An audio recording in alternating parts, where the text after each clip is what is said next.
الحمد لله رب العالمين نحمده ونستعينه ونؤمن به ونتوكل عليه ونعوذ بالله من شرور أنفسنا ومن سيئات أعمالنا من يهده الله فلا مضل له ومن يضلل فلا هادي له أشهد أن لا إله إلا الله وحده لا شريك له وأشهد أن محمدا عبده ورسوله أرسله بالهدى ودين الحق ليظهره على الدين كله ولو كره المشركون اللهم صل على محمد وعلى آل محمد كما صليت على إبراهيم وعلى آل إبراهيم إنك حميد مجيد اللهم بارك على محمد وعلى آل محمد كما باركت على إبراهيم وعلى آل إبراهيم إنك حميد مجيد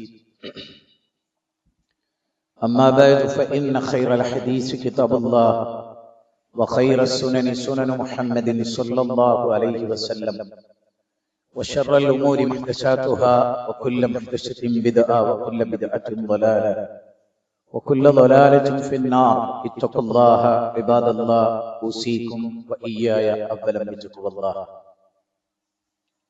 أعوذ بالله من الشيطان الرجيم بسم الله الرحمن الرحيم يا أيها الناس اتقوا ربكم الذي خلقكم من نفس واحدة وخلق منها زوجها وبث منهما رجالا كثيرا ونساء واتقوا الله الذي تساءلون به والأرحام إن الله كان عليكم رقيبا يا أيها الذين آمنوا اتقوا الله حق تقاته ولا تموتن إلا وأنتم مسلمون വളരെയേറെ ബഹുമാനമുള്ള സ്നേഹമുള്ള സഹോദരന്മാരെ, സഹോദരികളെ, സർവശക്തനായ അല്ലാഹുവിന്റെ വിധിവിലക്കുകൾ പാലിച്ചുകൊണ്ട് ജീവിതത്തെ ഏറ്റവും മാതൃകയുള്ളതാക്കി മാറ്റുന്നതിന് വേണ്ടി ബോധപൂർവം ശ്രമിക്കണമെന്ന് സ്വന്തത്തെ മറക്കാതെ നിങ്ങളിൽ ഓരോരുത്തരോടും അതർഹിക്കുന്ന ഗൗരവത്തിൽ ശക്തമായ ഭാഷയിൽ വസിയത്ത് ചെയ്യുന്നു, ഉപദേശിക്കുന്നു. അല്ലാഹുവിനെ സ്തുതിച്ചുകൊണ്ടല്ലാതെ ഒരു നിമിഷവും നമുക്ക് ജീവിക്കാൻ സാധ്യമല്ല. അല്ലാഹുവിനെ സൂക്ഷിച്ചാൽ യജ്അൽ ലഹു മഖ്റജ, അല്ലാഹു നിങ്ങൾക്ക് ഒരു വഴി, ഒരു എക്സിറ്റ് ഉണ്ടാക്കി തരും എന്ന് അല്ലാഹു നമ്മെ അറിയിച്ചിട്ടുണ്ട്. അതിന്റെ ഏറ്റവും വലിയ ഉദാഹരണമാണ് ഇന്ന് ഞാൻ ഈ മിമ്പറിൽ നിൽക്കുന്നത്. ഈ പള്ളിയിൽ ഖുത്ബ നടത്തേണ്ട വ്യക്തി പള്ളിയുടെ തൊട്ടടുത്ത് ചെറിയൊരു ആക്സിഡന്റ്. യഥാർത്ഥത്തിൽ ഈ മിമ്പറിൽ ഖുത്ബ ഏൽക്കുകയോ അതിനുവേണ്ടി വരികയോ ചെയ്ത ആളല്ല ഞാൻ. മറിച്ച് ഒരു മകളുടെ പരീക്ഷയുടെ ഭാഗമായി വേങ്ങര സ്കൂളിൽ സെന്റർ ആയതുകൊണ്ട് ഇവിടെ വരേണ്ടി വരും. അപ്പൊ നമ്മൾ എത്ര സൂക്ഷ്മത പുലർത്തി ജീവിക്കുന്നുവോ, നമ്മൾ എന്ത് നന്മ ആഗ്രഹിക്കുന്നുവോ അത് അല്ലാഹു പരിഹരിച്ചു തരും എന്നതിന്റെ ഏറ്റവും വലിയ ഉദാഹരണമാണ് ഇന്നത്തെ ഇത് എന്ന് ഞാൻ വിചാരിക്കുന്നു. ജീവിതത്തിലുടനീളം നാം ഓരോരുത്തരും ആഗ്രഹിക്കുന്നത് തഖ്വയാണ്. പരിശുദ്ധ റമദാനിൽ നമ്മൾ തന്നെയായിരുന്നുവല്ലോ. 6 നോമ്പ് ഇന്നലെ കഴിഞ്ഞു. നോറ്റവരും നോൽക്കാത്തവരും ഒക്കെ ഉണ്ട്. ആദ്യത്തെ പരിശുദ്ധ റമദാനിന്റെ നോമ്പ് കഴിയുമ്പോൾ നമുക്ക് ടെൻഷൻ ഉണ്ട്. പടച്ചോനെ, ഇന്നലത്തെ പോലെ ആകാൻ കഴിയില്ലല്ലോ എനിക്ക് ഇന്ന്. ഇന്നലെയുള്ള അതേ നമ്മൾ തന്നെയാണ്. ഇന്നലെ നമ്മൾ കണ്ണിനെ നിയന്ത്രിച്ചു, അതിന് നമുക്ക് സാധിച്ചു. കാതിനെ നിയന്ത്രിച്ചു, നമുക്ക് സാധിച്ചു. ഹൃദയത്തെ നിയന്ത്രിച്ചു, നമുക്ക് സാധിച്ചു. അനാവശ്യങ്ങളിലേക്കൊന്നും നമ്മൾ പോയില്ല. അനാവശ്യമുള്ളിടത്തേക്കൊന്നും നമ്മൾ നോക്കിയില്ല. കാരണം അവിടെ നമുക്ക് ശക്തമായ ഒരു ബോധം ഉണ്ടായിരുന്നു. എന്താണ്? ഞാൻ നോമ്പുകാരനാണ്, അതുകൊണ്ട് എന്റെ നോമ്പിനെ ബാധിക്കും എന്നതാണ് ആ ചിന്ത. ആ ചിന്ത അതാണ്, എന്റെ നോമ്പ് നഷ്ടപ്പെടരുത്. ഞാൻ സുബൈയുടെ തൊട്ടു മുമ്പ് അത്താഴം കഴിച്ച് മഗ്‌രിബ് ബാങ്ക് കൊടുക്കുന്നത് വരെ ഞാൻ നോമ്പുകാരനാണ്. എന്റെ നോമ്പിനെ ബാധിക്കും അതൊക്കെ. അതാണ് അവിടെ നമ്മുടെ ചിന്ത. ശരി, ഇനി ഈ ചിന്തയെ ഒന്ന് മാറ്റി വിചാരിച്ചാൽ സാധിക്കുന്ന ഒരു കാര്യം ഞാൻ പറയാം. കണ്ണ് നിയന്ത്രിച്ചതും കൽബ് നിയന്ത്രിച്ചതും എല്ലാ വികാരങ്ങളെ നിയന്ത്രിച്ചതും ഏതൊരു പടച്ചോന് വേണ്ടിയാണോ ആ പടച്ചോൻ റമദാൻ കഴിഞ്ഞാൽ ആരെയും ശ്രദ്ധിക്കാത്തൊരവസ്ഥയിൽ എവിടെയോ ശുഗില്ലായി പോകുന്ന ഒരു അമ്മയല്ല. നേരെ മറിച്ച് ഇന്ന റബ്ബക ലബിൽ മിർസാദ്, പതിസ്ഥാനത്തിരുന്ന് നിരീക്ഷിച്ചു കൊണ്ടിരിക്കുന്നവനാണ് ആ റബ്ബ്. അലം യഅലം ബി അന്നല്ലാഹ യറാ, ആ പോയിന്റ് ശരിക്കും ഓർത്തോളണം. അലം യഅലം ബി അന്നല്ലാഹ യറാ, അവർ മനസ്സിലാക്കുന്നില്ലേ, അവർ അറിയുന്നില്ലേ എന്ത്? അല്ലാഹ് അവരെ എല്ലാം കണ്ടുകൊണ്ടിരിക്കുന്നു, അറിഞ്ഞുകൊണ്ടിരിക്കുന്നു എന്നത് അവർ അറിയുന്നില്ലേ? സഹോദരങ്ങളെ, ചെറുപ്പക്കാരെ, സഹോദരിമാരെ, എല്ലാവരും ആലോചിക്കുക. അല്ലാഹ് നമ്മെ സദാ കണ്ടുകൊണ്ടിരിക്കും. അബൂബക്കർ സിദ്ദീഖ് റളിയല്ലാഹു അൻഹു നബി വഫാത്തായപ്പോ ഉമർ ബിൻ ഖത്താബ് റളിയല്ലാഹു അൻഹു ബോധവൽക്കരിക്കുന്നതിന് വേണ്ടി പറഞ്ഞ വാചകം, ആരെങ്കിലും മുഹമ്മദ് നബിയെയാണ് ആരാധിക്കുന്നതെങ്കിൽ അദ്ദേഹം മരിച്ചു. ഇനി ആരെങ്കിലും സർവശക്തനായ അള്ളാനെയാണോ ആരാധിക്കുന്നത് എങ്കിൽ അറിഞ്ഞുകൊള്ളുക, ഹയ്യുൽ ലാ യമൂത്ത്, മരണമില്ലാത്ത റബ്ബിനെയാണ്. സഹോദരങ്ങളെ, ഞാൻ വളരെ ഗൗരവമായി പറയുന്നു, ഞാനും നിങ്ങളും അറിയേണ്ടത് ഈ ഒരു പോയിന്റാണ്. ഹയ്യുൽ ലാ യമൂത്ത്, മരണമില്ല പടച്ചവൻ. അതുപോലെ തന്നെ ആയത്തുൽ കുർസിയിൽ പറയുന്ന പോലെ നൗമില്ല, ഉറക്കില്ല, മയക്കമില്ല, ക്ഷീണമില്ല, തളർച്ചയില്ല, അശ്രദ്ധയില്ല. എല്ലാവരും ഓർക്ക് അല്ലാഹുവിന്റെ സിഫത്തുകളിൽ എല്ലാം അറിയുന്നവനാണ് റബ്ബ്. ഹൃദയത്തിന്റെ വിചാരങ്ങളും വികാരങ്ങളും ഇന്നഹു അലീമും ബിദാത്തി സുദൂർ, ഹൃദയത്തിൽ ഉള്ളത് അറിയുന്നവനാണ്. സത്യത്തിൽ നിങ്ങൾ ആലോചിച്ചിട്ടുണ്ടോ, മുസ്ലിം ലോകത്ത് കുറ്റകൃത്യങ്ങൾ പെരുകാനുള്ള അടിസ്ഥാനപരമായ കാരണം കേരളീയമായ ഒരു പശ്ചാത്തലത്തിൽ പറയുകയാണെങ്കിൽ എനിക്ക് തോന്നിയിട്ടുള്ള രണ്ട് കാരണങ്ങൾ ഞാൻ പറയാം. ഒന്ന്, മനുഷ്യന് മതം മറക്കാതിരിക്കാനാണ് ഖുത്ബ.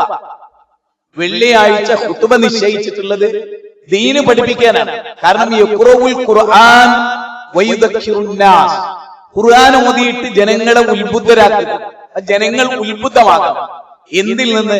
എല്ലാവിധ അശ്രദ്ധകളിൽ നിന്നും, എല്ലാവിധ അരാജകത്വങ്ങളിൽ നിന്നും, എല്ലാവിധ തിന്മകളിൽ നിന്നും, അവരുടെ ഹൃദയത്തെ ബാധിക്കുന്ന എല്ലാ മ്ലേച്ഛ പ്രവൃത്തികളിൽ നിന്നും ഒരു ഖുത്ബയിലൂടെ അവർ നന്നാകണം. പ്രവാചക തിരുമേനിയുടെ ഖുത്ബയെ പറ്റി പറയാൻ സല്ലല്ലാഹു അലൈഹി വസല്ലം ഖുത്ബത്താനി യജ്ലിസു ബൈനഹുമാ യഖ്റഉൽ ഖുർആൻ വയദക്കിറുൻ നാസ്, എനിക്ക് രണ്ട് ഖുത്ബ ഉണ്ടായിരുന്നു. ഒന്നൊരൽപ്പം ദീർഘിച്ച് പിന്നെ നബി ഇരിക്കും, പിന്നെ ഒരൽപ്പം കൂടെ ഉപദേശിക്കും. അങ്ങനെയാണ് ഖുത്ബ.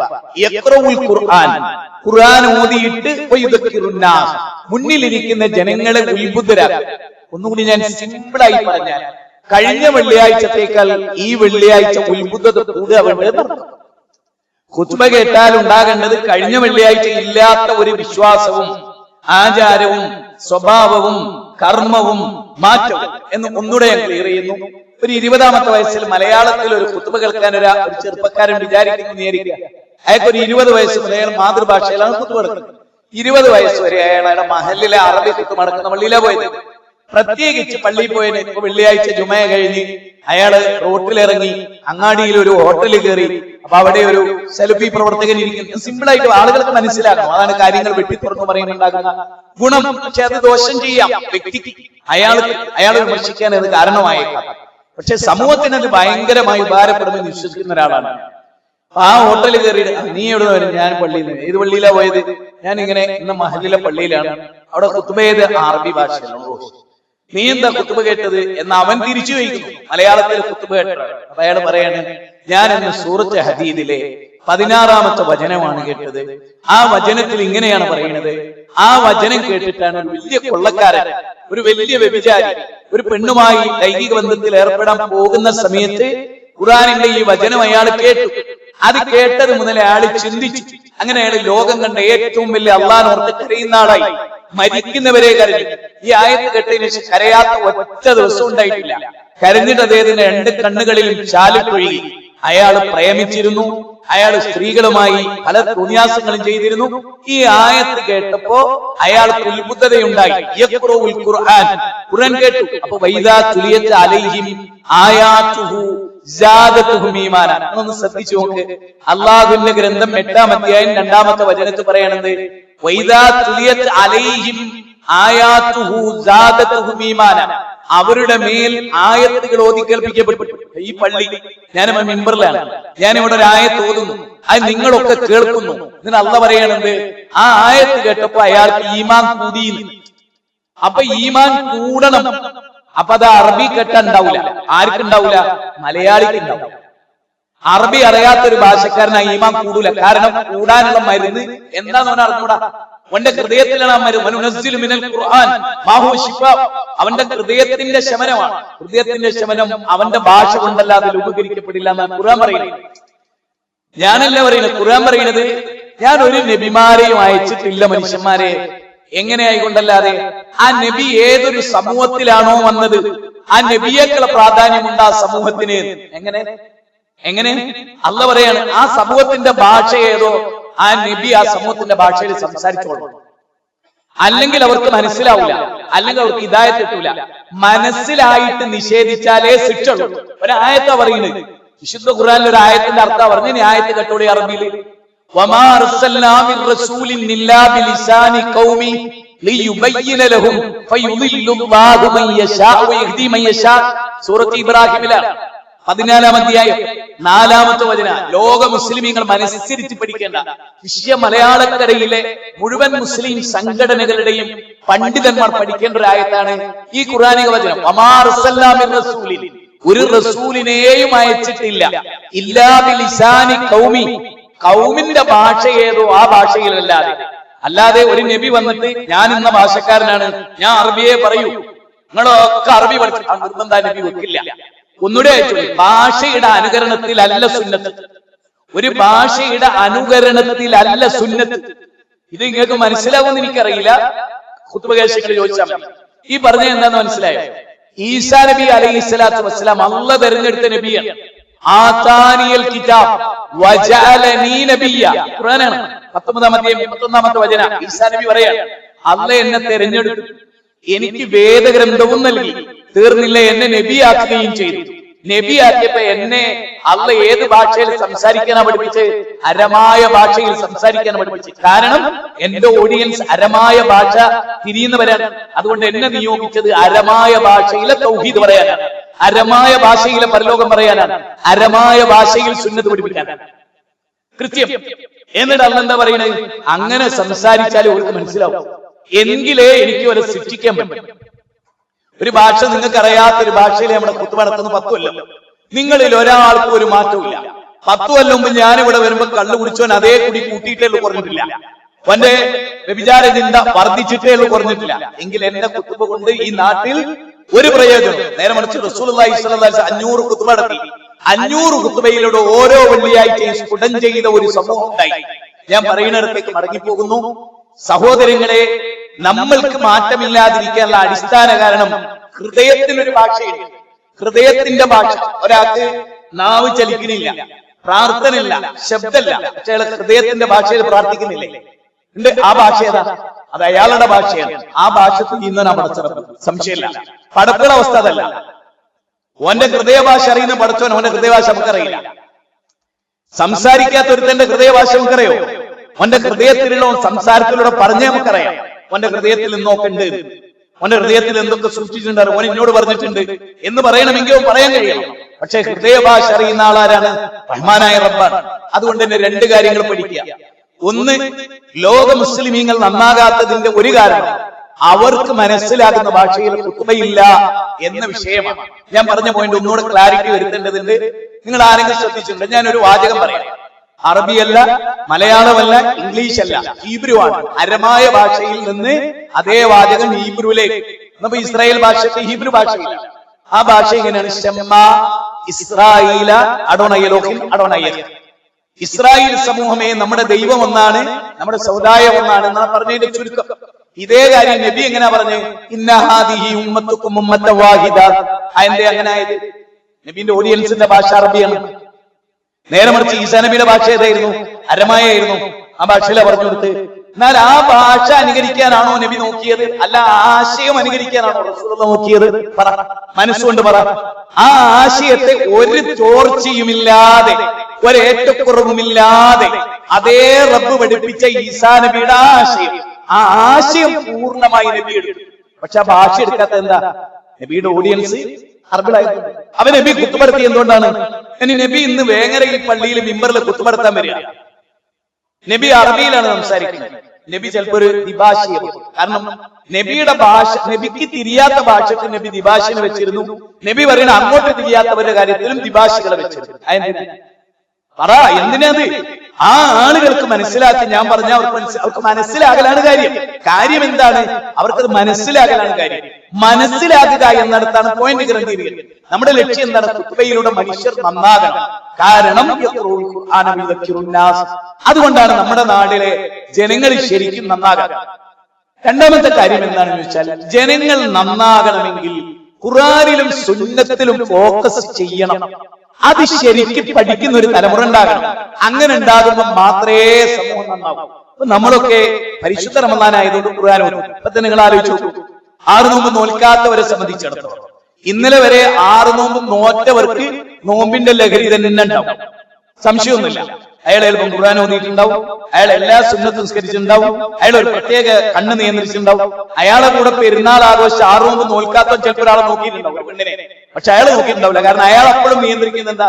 ഞാൻ നോമ്പില്ല, ഒരു വർഷം മുഴുവനും നോമ്പ് നോറ്റതിന്റെ കൂലിയാണ് 6 ദിവസം കൊണ്ട് ഞാൻ നേടാൻ പോകുന്നത്, അത് നഷ്ടപ്പെടുത്തരുത് ഒരു നോട്ടം കൊണ്ട് എന്ന ചിന്ത ആ നോമ്പുകാരനുണ്ടാവും. നോമ്പുകാരനല്ലാതെ അവന്റെ കൂടെ കാർ ഡ്രൈവ് ചെയ്ത ബഷീറിനോ മനസ്സിലായിട്ടുണ്ടാവും, അത് ഉണ്ടാവില്ല. ഞാൻ പറയുന്നത് എന്നും നോമ്പുകാരാകാൻ കഴിയില്ല, പക്ഷെ എന്നും എന്റെ റബ്ബെന്നെ കാണുന്നു എന്ന ബോധം, ആ റബ്ബെന്നെ കാണുന്നു എന്ന ബോധം എന്നും. അതുകൊണ്ടാണല്ലേ എന്താണ് ഇഹ്സാൻ, എന്താണ് ഇഹ്സാൻ എന്ന ചോദ്യം ജിബ്രീൽ ചോദിച്ചല്ലോ. എന്താണ് ഇസ്ലാം എന്ന് ചോദിച്ചു, എന്താണ് ഈമാൻ എന്ന് ചോദിച്ചു, എന്താണ് ഇഹ്സാൻ എന്ന് ചോദിച്ചപ്പോൾ റസൂലുള്ളാഹി സ്വല്ലല്ലാഹി അലൈഹി വസല്ലം പറഞ്ഞെന്താ?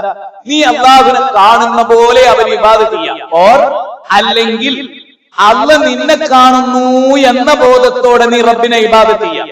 ഇനി നിങ്ങൾ ആലോചിച്ചു നോക്കൂ, സൂറത്ത് ഹശറിന്റെ അവസാന വാചകം എന്താണ്? ഫഅബ്ദു റബ്ബക ഹത്താ യഅതിയകൽ യഖീൻ. ഉറപ്പ് വരുന്ന അൽ യഖീൻ എന്ന് പറഞ്ഞാൽ എന്താണ്? അൽ മൗത്ത്, മരണം.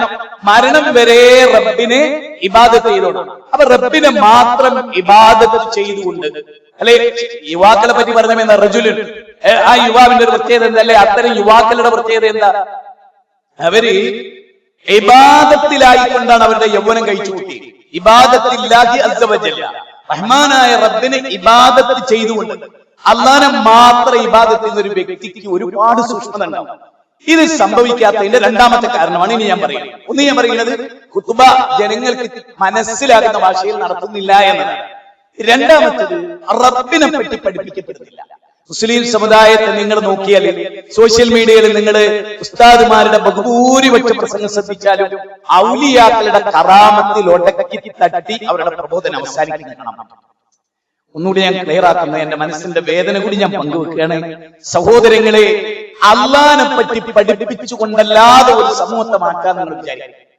ഔലിയാക്കളെ കറാമത്ത് പറഞ്ഞു ഒരു ജനതയെയും പ്രവാചകന്മാർ മാറ്റിയിട്ടേയില്ല.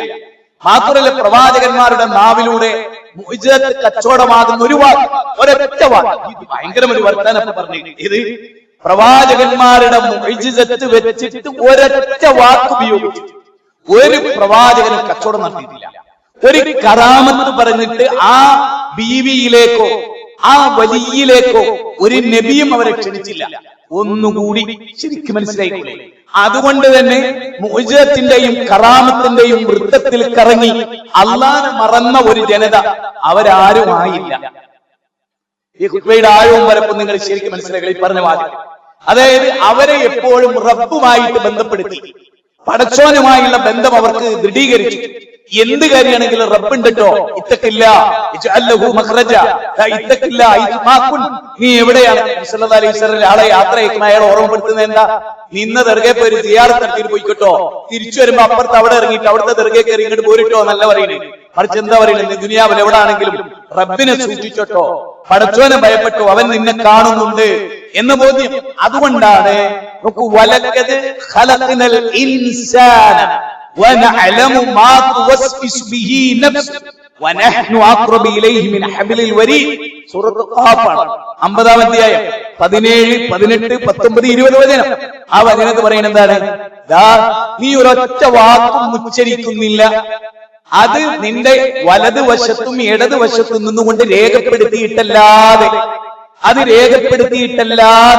അല്ലെ ഒറ്റ വാക്കും നീ ഉച്ചരിക്കുന്നില്ല. അപ്പൊ നമ്മളെ സംബന്ധിച്ചിടത്തോളം ഒരു ഫോൺ കോള്, ഒരു വാട്സപ്പ്, അതിൽ പറയുന്ന വാചകങ്ങള് അതാരായിക്കോട്ടെ മറുഭാഗത്ത്, എന്റെ റബ്ബ് എന്നെ കാണുന്നു, എന്റെ റബ്ബ് എന്നെ കേൾക്കുന്നു, എന്റെ വാചകം ഇവിടെ റെക്കോർഡാണ്. ആര് റെക്കോർഡ് ചെയ്തില്ലെങ്കിലും, ആര് തെളിവാക്കിയാലും ഇല്ലെങ്കിലും, ആരുടെ കയ്യിൽ തെളിവില്ലെങ്കിലും ഉണ്ടെങ്കിലും മായ്ക്കപ്പെടാത്ത കൃത്യമായ വലത് കൈയിൽ ഗ്രന്ഥം നൽകപ്പെടുമ്പോ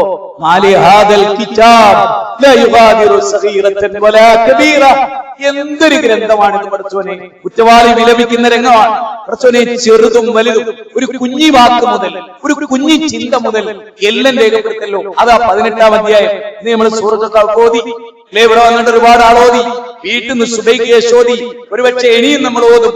അതിന്റെ 49-ാമത്തെ വചനത്തിൽ എന്താ പറയണേ? ഒരു വാക്കും നീ ടൈപ്പ് ചെയ്യുന്നില്ല, ടൈപ്പ് ചെയ്യാം.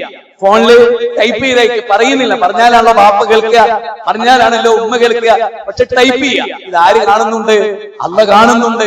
കിറാമൻ കാത്തിബീൻ, മാന്യന്മാരായ. എന്താ അങ്ങനെ പറഞ്ഞു?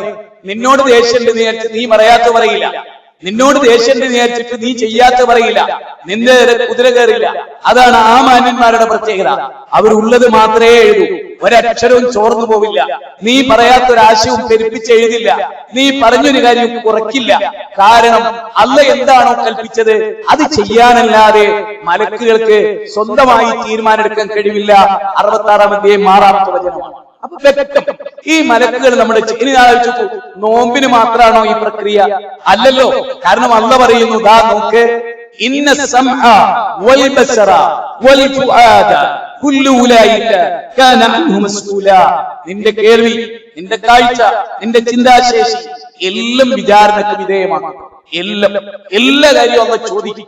അതുകൊണ്ട് തന്നെ പ്രിയപ്പെട്ടവരെ, നാം റമദാനാണെങ്കിലും അല്ലെങ്കിലും എല്ലാ കാര്യങ്ങളും രേഖപ്പെടുത്തുന്നുണ്ട്. ഇനി തൗബ ചെയ്തു, നമ്മൾ ഒരുപാട് തൗബ ചെയ്തു. തൗബ എന്നും നബി ഒറ്റ ദിവസവും വൻപാപം ചെയ്തിട്ടല്ലല്ലോ 100 തവണ ഇസ്തിഗ്ഫാർ എടുത്തത്. നമുക്ക് വേണ്ടത് എന്താ അറിയാം? പടച്ചവനെ കാനു വിശുദ്ധ ഖുർആൻ പറയണം, ആ വ്യക്തികളുടെ ക്വാളിറ്റി പറയാം. നമ്മൾ രാത്രി ഖിയാമുൽ ലൈൽ, തഹജ്ജുദ്, രാത്രി എഴുന്നേറ്റ് ഖുർആൻ ഓത്ത്, ഇതെല്ലാം തുടരണ്ടേ? ഇതെല്ലാം തുടരുമ്പോഴാണ് നോമ്പ് കബൂൽ ചെയ്യപ്പെട്ടു എന്നുള്ളതിന്റെ ഏറ്റവും വലിയ തെളിവാണ്. കാനു ഖലീലൻ മിനൽ ലൈലി മാ യഹ്ജൂൻ വബിൽ സഹാരിഹും യസ്തഗ്ഫിറൂൻ. ഇവിടെ പറയുന്ന വാചകം എന്താ അറിയോ? ഈ വാചകം എന്താ പറയുക? ഇത് സൂറത്ത് ദാരിയാത്ത് അല്ലാഹു സുബ്ഹാനഹു വ തആല പറയുന്ന 17-18-ാമത്തെ വാചകം.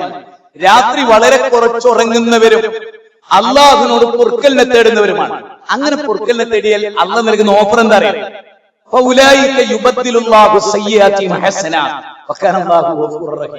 പടച്ചോന്റെ ഒരു കാര്യം, ഇത്ര വലിയ റഹ്മത്ത്. എന്താ പറഞ്ഞതിന്റെ അർത്ഥം അറിയോ?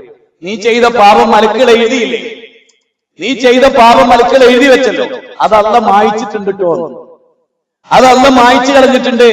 പകരം അതിന് നിനക്ക് നന്മ രേഖപ്പെടുത്തിയിട്ടുണ്ട്. പൊറുക്കലിനെ തേടൽ പോലും എന്താണ്? പുണ്യകരമാണ്. നമ്മൾ ചെയ്ത തെറ്റിനാണ് പൊറുക്കലിനെ തേടുന്നത്. പക്ഷെ ആ പൊറുക്കലിനെ തേടുക എന്ന റബ്ബിനോടുള്ള ഇബാദത്തിന്റെ കൂലി വേറെ തന്നെ. പൊറുക്കലിനെ തേടിയ പാപം പൊറുക്കൽ വേറെ, ആ പൊറുക്കലിനെ തേടുക എന്ന അമലിന്റെ കൂലി സുബ്ഹാനല്ലാഹ്. ഒന്ന് ചിന്തിച്ചു നോക്കണം എല്ലാവരും. അത്ര അള്ളാന്റെ കാരുണ്യം. അതുകൊണ്ടല്ല സൂറത്ത് സുമറിലെ 53-ാമത്തെ വചനം, എന്റെ കാരുണ്യത്തെ തൊട്ട് ആകാശമുട്ട പാപം ചെയ്തു എന്ന് തോന്നിയ ഒരു പറ്റം ആളുകൾ അവർ വന്നിട്ട് റസൂൽ സല്ലല്ലാഹു അലൈഹി വസല്ലം നബിയെ ഒരുപാട് ഞങ്ങൾക്ക് തോന്നുന്നില്ല, അത്രയും പാപം. ആ സമയത്താണ് ജിബ്രീലിനെ പറഞ്ഞേക്കുന്നത്. നോക്കൂ, 15 കോടി കിലോമീറ്റർ അകലെയാണ് ഒന്നാം ആകാശത്തിൽ സൂര്യൻ. 7 ആകാശങ്ങൾക്കപ്പുറത്തുനിന്ന് വരണമെങ്കിൽ ജിബ്രീൽ എത്ര സെക്കൻഡ് കൊണ്ടായിരിക്കും ഭൂമിയിൽ എത്തിയിട്ടുണ്ടാവുക? ചിന്തിക്കാൻ വേണ്ടിയാണ്. 15 കോടി കിലോമീറ്റർ അകലെ നിന്ന് 8 മിനിറ്റ് കൊണ്ടാണ് അല്ലേ പ്രകാശം ഭൂമിയിൽ. സഹോദരങ്ങളെ ആലോചിക്കുക. നേരെ മറിച്ച് നോക്കൂ, ഒരു സെക്കൻഡിൽ 30 ലക്ഷം കിലോമീറ്റർ വേഗത, 3 ലക്ഷം കിലോമീറ്റർ വേഗതയിലാണ് പ്രകാശം സഞ്ചരിക്കുന്നത്. അത്രയും ദൂരയിൽ നിന്ന് ജിബ്രീലിനെ പറഞ്ഞേറ്റിട്ട് പറയാണ്, എത്ര വലിയ പാപം അവർ ചെയ്തത്, എന്നോട് പൊറുക്കലിനെ തേടിയ ഞാൻ അവർക്ക് പുറത്തു കൊടുക്കും. ഈ കുണ്ടാരത്തിൽ തൗഹീദിന്റെ ആളുകളെ കത്തിച്ച ക്രൂരന്മാരില്ലേ, അവിടെ പോലും റബ്ബ് പറഞ്ഞെന്തറിയാം? എന്റെ തൗഹീദ് സ്വീകരിച്ച ആണിനെയും പെണ്ണിനെയും ചെറിയ കുഞ്ഞിനെ വരെ തീക്കുണ്ടാരത്തിലിട്ട് കരിച്ച് അവരെന്നോട് പൊറുക്കലിനെ തേടിയിരുന്നെങ്കിൽ ആ ധിക്കാരികൾക്ക് ഞാൻ പുറത്തു കൊടുക്കുമായിരുന്നു. അത്ര വലിയ പാപമൊന്നും ചെയ്തോ ആരും ഈ സദസ്സിൽ ഉണ്ടാവും. അതുകൊണ്ട് റബ്ബിനോട് പൊറുക്കലിനെ തേടുകയും നേരെ വെച്ചവയെ മുന്നോട്ട് പോവുകയും ചെയ്യുക. അള്ളാഹു അതിനുള്ള തൗഫീഖ് നമുക്ക് നൽകി അനുഗ്രഹിക്കുമാണ്.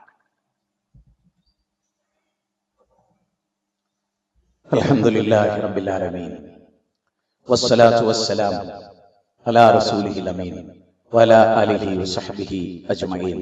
അമ്മാ ബഅദ്. ഇത്തഖുല്ലാഹ ഇബാദല്ലാഹ് ഉസീകും വഇയ്യായ സാനിയ ബിത്തഖ്വല്ലാഹ്. യാ അയ്യുഹല്ലദീന ആമനൂ ഇത്തഖുല്ലാഹ ഹഖ്ക തുഖാതിഹി വലാ തമൂതുന്ന ഇല്ലാ വഅൻതും മുസ്ലിമൂൻ. ഒരിക്കൽ കൂടി റബ്ബിനെ സൂക്ഷിച്ചുകൊണ്ട് ജീവിക്കണമെന്ന് എല്ലാവരോടും ഓർമ്മപ്പെടുത്തുകയാണ്. നമ്മുടെ ജീവിതത്തിൽ കുറെ കൂടെ ശുദ്ധി വരാൻ തിങ്കളാഴ്ചയും വ്യാഴാഴ്ചയുമുള്ള സുന്നത്ത് നോമ്പുകളെ, പ്രത്യേകിച്ച് ചെറുപ്പക്കാരുടെ തെറ്റുകൾക്ക് കൂടുതൽ സാധ്യതയുള്ള ഞാൻ അങ്ങനെ പറയണത് എന്തുകൊണ്ടെന്നാൽ നമ്മുടെ കാലം വളരെ മോശമായ ഒരു കാലത്തിലൂടെ പോകും.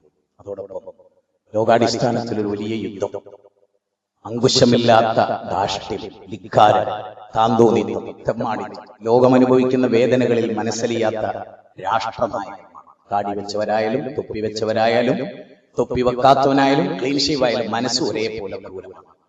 അത് ഏറ്റവും പ്രധാനമായി നമ്മൾ അറിയണം. നിങ്ങൾ നോക്കൂ, ജൂതന്മാരും ക്രിസ്ത്യാനികളും ബൗദ്ധ വിശ്വാസികളും സഖ്യകക്ഷികൾ, സൂറത്ത് അഹ്സാബ്, ഈ സഖ്യകക്ഷികളുമായി യുദ്ധം ചെയ്യുമ്പോൾ പോലും അള്ളാഹു പറഞ്ഞ എന്താ അറിയാം, അവര് ചായ്വ് കാണിച്ചാൽ നിങ്ങളും ചായ്വ് കാണിക്കണം എന്നാണ്.